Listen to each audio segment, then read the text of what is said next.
Bonjour tout le monde, aujourd'hui je suis avec Véronique. Bonjour. Aujourd'hui on va parler de comment se déroule une séance en EMDR puisque tu es formée en EMDR, en ICV et que tu es psychologue clinicienne. Oui, tout à fait. Alors comment se déroule une séance de EMDR? Moi je demande toujours aux patients, aux patientes, au préalable, de venir avec une liste de souvenirs. Souvent je leur demande la liste des 10 événements les plus marquants négativement. Voilà, qu'est-ce qui aujourd'hui, quand ils vont faire la liste des souvenirs, qu'est-ce qui aujourd'hui continue de leur faire un petit truc physique. Donc, une fois la liste établie, on va voir ensemble ce qu'on va traiter en priorité. Alors, avec la pratique, j'évite maintenant de commencer directement par un souvenir très très traumatique. J'essaie plutôt de commencer par des souvenirs. Alors, il faut savoir qu'en EMDR, les souvenirs, à chaque fois, on cote le degré de perturbation entre 0 et 10. Donc, en règle générale, je commence avec un souvenir à 7, 6, 7, avant vraiment de m'attaquer à des souvenirs dont la charge émotionnelle est plus importante. Ensuite, ce qui est très important aussi, on ne fait pas. Alors, souvent, c'est vrai que parfois les personnes se sentent un peu frustrées en disant, parfois les gens imaginent qu'ils vont arriver lors d'une première séance et qu'ils vont faire tout de suite de l'EMDR.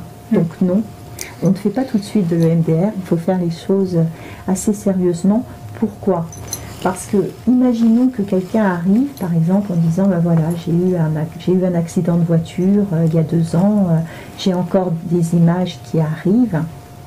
Si on traite immédiatement cet accident de voiture, un accident de voiture isolé, c'est un trauma simple. D'accord, oui. Mais il faut toujours savoir, parce que entre ce qu'amène la personne et la réalité, c'est pas toujours pareil. Donc il faut toujours savoir si la personne est vraiment dans ce qu'on appelle le trauma simple ou s'il y a des traumas complexes. Exact.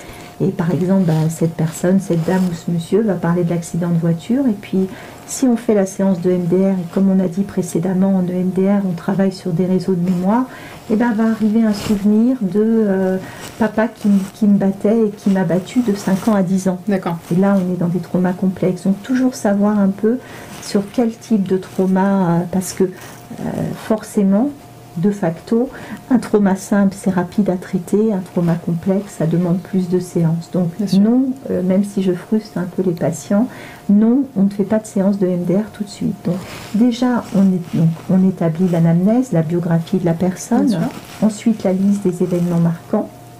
Voilà, on va savoir à peu près ce qu'on traite en priorité, et puis ensuite établir un lieu sûr. Donc le lieu sûr, c'est une garantie qu'on a. Le lieu sûr, ça vient de l'hypnose. C'est construire avec le MDR et le patient ou la patiente un lieu dans lequel il se sent en sécurité et au calme. Et ce lieu, il pourra l'exploiter alors pour plein de raisons. Si on n'a pas terminé la séance de MDR et que l'heure qu'on s'est donnée est terminée, la personne, plutôt que de repartir comme ça, retourne dans son lieu sûr. Et si, même si la séance est terminée et qu'il y a besoin un peu d'un apaisement, voilà. Et parfois en séance, il y a des patients qui spontanément, au cours d'une séance de MDR, retournent dans leur lieu sûr. C'est bien. Ouais. Ça crée un espace de sécurité partout en fait. Et puis moi ça me donne aussi une idée de la sécurité interne de la personne. Parce que parfois, excusez-moi, parfois c'est compliqué de construire un lieu sûr. Oui, ça te permet d'évaluer à quel niveau on est. Exactement. D'accord. Et donc après, enfin, on fait une séance de MDR. Donc une séance de MDR, on va travailler toujours sur l'image, l'événement traumatique. On demande toujours, par rapport à l'événement traumatique, aujourd'hui, donc on est toujours dans l'ici et maintenant, quand vous pensez à cet événement traumatique, quelle est l'image qui représente le moment le plus difficile ? D'accord. En fait, je dis aux patients, c'est comme si vous regardiez à la télé le film, le déroulé de l'événement traumatique, vous avez une télécommande et je vous demande de faire un arrêt sur image sur l'image qui est la plus perturbante aujourd'hui. D'accord. Donc voilà, on établit note l'image. Ensuite, on demande toujours à la personne, aujourd'hui, quand vous pensez à cette image, qu'est-ce que ça dit de vous en termes négatifs qui résonne encore comme vrai ? Par exemple, je sais pas, moi je suis pas aimable, ou je l'ai mérité, ou c'est de ma faute. À cette pensée négative, on va substituer une pensée positive. Plutôt que c'est de ma faute, qu'est-ce que vous aimeriez penser? Je suis innocente de tout ça. Alors c'est pas de ma faute, il n'y a jamais de formulation négative. Oui, bien sur sûr. Une pensée positive. On va lui demander cette pensée positive à combien aujourd'hui il y croit, il ou elle y croit. Alors bien évidemment, si la personne vous dit cette pensée positive, on l'établit sur une échelle de 1 à 7, ce qu'on appelle la VOC en EMDR. Si la personne nous dit oui, j'y crois complètement, alors ça veut dire que ce n'est pas la bonne pensée positive, puisqu'elle est déjà installée. Exactement. Voilà. Et ensuite, on va travailler sur l'émotion et la localisation de l'émotion. Quand vous pensez à ce souvenir, c'est quoi l'émotion?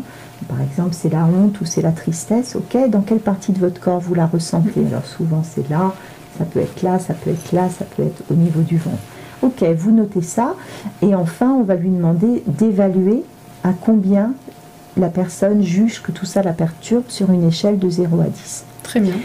Une fois que ça s'est établi, cette feuille de route est établie, on va connecter la personne. En fait, la personne va être en face de moi un peu en quinconce, en décalé. Et on va lui dire, voilà, vous allez vous connecter à l'image, à la pensée négative et à la localisation de l'émotion physique. Et on fait des mouvements oculaires rapides ou des tapotements ou des stimulations bilatérales. Il y a des thérapeutes, moi je ne le fais pas, mais qui ont aussi des choses électriques pour stimuler toujours de manière bilatérale. D'accord, c'est à la préférence du thérapeute ou de la patiente? Alors, moi j'utilise juste le tapping, donc les tapotements et les mouvements oculaires rapides. Bien évidemment, si la personne a les yeux fatigués, on passe directement au tapping. Il y a des personnes qui éprouvent des difficultés à suivre les mouvements oculaires, donc on fait du tapping aussi. Bien sûr.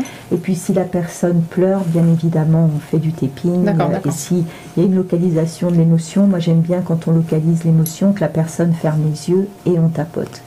Jusqu'à arriver à un niveau de perturbation à 0 ou à 1. On admet le 1 puisque dans le jargon de MDR, on dit que c'est écologique. Par exemple, un deuil, c'est impossible de dire 0. D'accord. Donc en règle générale, les gens disent 1 ou... C'est acceptable. Ça fait partie de notre histoire de vie. Et une croyance en la pensée positive à 6 ou à 7. D'accord. Je suis innocente de tout ça, oui, j'y crois à 6 ou à 7. D'accord. Ok, voilà. Très bien. C'est très intéressant. Tu m'as fait revivre mes séances que j'ai adorées. Merci beaucoup, Véronique. Merci à vous de nous avoir écoutés en espérant que ça a mis un peu de lumière sur ces séances de MDR. Voilà. Je vous remercie de nous avoir écoutés. On vous dit à bientôt. Au revoir. Au revoir.